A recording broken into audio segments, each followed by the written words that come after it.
काली नजर। माँ, माँ। अरे क्या माँ माँ कर रहा है? बकरी का बच्चा है क्या? अरे माँ, मजाक छोड़ो। मुझे फाइनली वो मेन चौराहे वाली दुकान मिल गई है। अब देखना, आपका बेटा दुगनी स्पीड से पैसा कमाएगा। उफ, वो ये क्या? मेरी ऑनलाइन मेकअप क्लास चल रही है। इतनी जोर से क्यों बोल रहे हो आप दोनों? अरे मेरी धर्म पत्नी जी, मेकअप क्लास बाद में करना। वो चौराहे वाली दुकान मिल गई है हमको। अरे वाह! रुको, मैं अपनी माँ को फोन लगाकर बता देती हूँ। अरे मैं भी अपने रिश्तेदारों को बता देती हूँ। कितनी खुशी की बात है। हाँ हाँ, मैं भी अपने दोस्तों को बता देता हूँ। 1 हफ्ते बाद रजिस्ट्री है। बस, घर में खुशी का मौका था। उन तीनों ने अपने अपने फोन उठाए और लोगों में बात फैलाना शुरू कर दिया।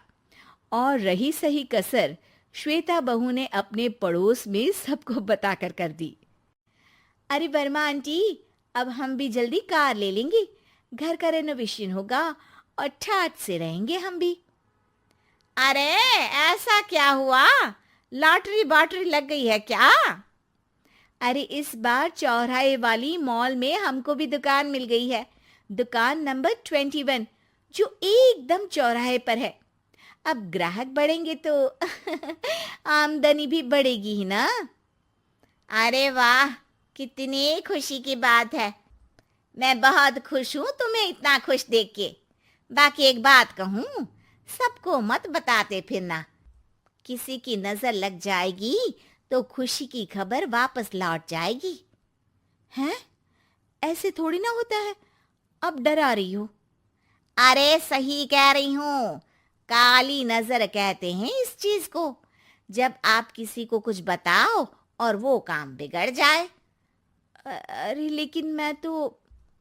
तुमने सबको बता दिया ना? हाँ, फोन लगा लगा के। अब बच के रहना। काली नजर बड़ी खतरनाक होती है। श्वेता इतनी खुश रहती है कि वो वर्मा आंटी की बात पर ध्यान ही नहीं देती, जबकि पड़ोस में और भी लोगों से खुशी की खबर शेयर करती रहती है। अगले दिन राजेश बहुत दुखी होकर घर आता है। अरे बेटा, क्या हुआ? मुंह क्यों सूजा हुआ है? मधुमक्खी ने काट लिया क्या? माँ, वो दुकान किसी और के पास चली गई। किसी ने ज्यादा भाव लगा दिया। अरे पर बात तो आपसे हुई थी ना उस दुकान वाले की। हाँ, आज मैं टोकन अमाउंट देने गया था, तब मुझे पता चला। कोई आकर सुबह मुझसे पहले ही ज्यादा अमाउंट दे गया। हम्म, काली नजर। क्या? क्या कहा? वर्मा आंटी ने समझाया था कि किसी को बताना मत, वरना काली नजर लग जाएगी। अच्छा, तुम्हें उनकी बात मान लेनी चाहिए थी। उनकी बात मान लेती, लेकिन उसके पहले ही सबको बता चुके थे ना हम तीनों। अरे अगली बार से ध्यान रखेंगे। कोई भी नई चीज होगी तो किसी को नहीं बताएंगे। तीनों कुछ दिन ऐसे ही रहते हैं, पर एक दिन श्वेता को एक मेल आता है। राजेश, मेरा ऑनलाइन मेकअप कोर्स कंप्लीट हो गया। अब मैं खुद का पार्लर खोल सकती हूँ। अरे वाह, अपने मोहल्ले में ही खोलते हैं। ये जो घर के सामने दुकान है ना, वहीं। हाँ, यहाँ सस्ती भी मिल जाएगी। अगले दिन श्वेता वर्मा आंटी के पास जाती है, मिठाई का डब्बा लेकर। अरे आओ आओ, कैसे आना हुआ? जोर से नहीं बोलूंगी। वो सामने वाली दुकान है ना, वहां मैं अपनी पार्लर की दुकान खोलने वाली हूँ। उसकी मिठाई है। अरे वाह, बहुत बधाई हो तुमको। हाँ, मैं कमाने लगूंगी तो राजेश पर पूरे घर का बोझ नहीं रहेगा ना आंटी जी। ये तो है। पर ये बता कि तूने ये बात किसी और को तो नहीं बताई ना? अरे नहीं नहीं, पिछली बार गलती कर दी थी। काली नजर लगी किसी की और राजेश के हाथ से वो दुकान चली गई थी। सबको मत बताना। चलो मैं चलती हूँ, कल दुकान की बात करने भी तो जाना है। अगले दिन श्वेता दुकान के लिए मालिक से बात करने जाती है। अरे लेकिन दुकान तो हम कल रात को ही किसी को दे चुके हैं। कल ही? हाँ, कल ही। 2 दिन बाद कोई यहाँ पार्लर भी खोल लेगा। अब कहीं और दुकान देख लीजिए। अरे पर हमको भी तो पार्लर ही खोलना था।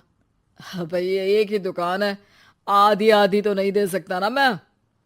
राजेश और श्वेता घर पर हताश होकर आ जाते हैं। इस बार तो किसी को बताया भी नहीं था, अब किसकी काली नजर लग सकती है। सुनो, तुमने माँ को बताया था क्या? अरे कैसी बात कर रही हो, माँ की नजर थोड़ी ना लगेगी। पक्का तुमने किसी को नहीं बताया था ना? सिर्फ वर्मा आंटी को बताया था, उन्होंने ही मुझे किसी को नहीं बताने को कहा। अरे यार, तुम भी सही हो, मेरी माँ को नहीं बताने को कह रही हो, पर वर्मा आंटी को बताना तुम्हें जरूरी लगा। अरे वर्मा आंटी ने ही तो काली नजर के बारे में बताया था ना, वो हमेशा हमारा भला ही तो चाहती है। मेरी माँ भी हमारा भला ही चाहती है। अरे पर चिल्ला क्यों रहे हो? बात नहीं कर सकते क्या आराम से? नहीं आता वो आराम से बात करना, और करना भी नहीं चाहता हूं मैं। दुकान जाने का दुख गुस्से में बदल गया था और राजेश और श्वेता में बात बंद हो गई थी। 2 दिन बाद मोहल्ले में पार्लर का इनॉग्रेशन हुआ, जिसमें मोहल्ले के सभी लोगों को बुलाया गया, पर श्वेता, राजेश और माँ नहीं जाते। माँ, अंदर आ जाओ, क्या देख रही हो? अरे नया पार्लर देख रही हूं अपने आंगन से।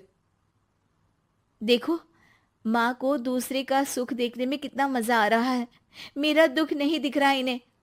यहाँ मेरा पार्लर भी तो हो सकता था। अरे चुप रहो यार, हर बात में लड़ाई क्यों ढूंढ रही हो? राजेश और श्वेता फिर बहस करने लगते थे। तभी माँ ने दोनों को बाहर बुलाया। अरे जरा देखो तो, दुकान चलाने वाले का बोर्ड पर नाम क्या लिखा है? श्रुति वर्मा। गाड़ी निकाल बेटा, हमें कहीं जाना है। काली नजर का इलाज कराने?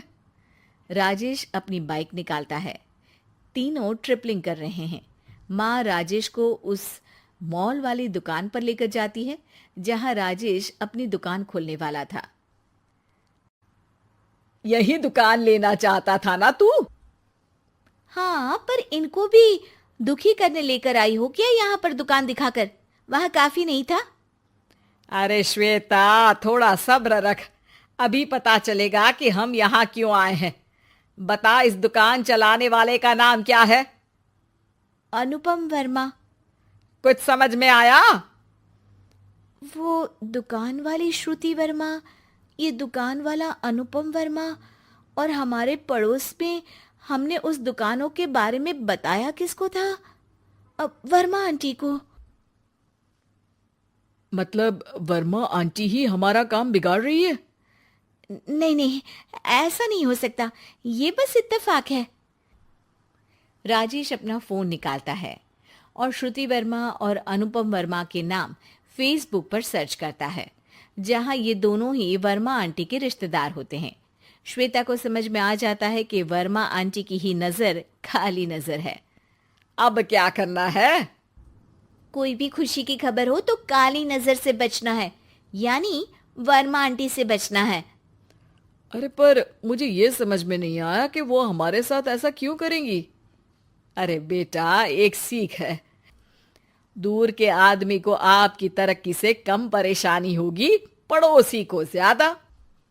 दोनों माँ की बात में हामी भरते हैं और अगला काम चुपचाप करने की कसम खाते हैं, ताकि आगे से वर्मा आंटी कोई काम ना बिगाड़ सके।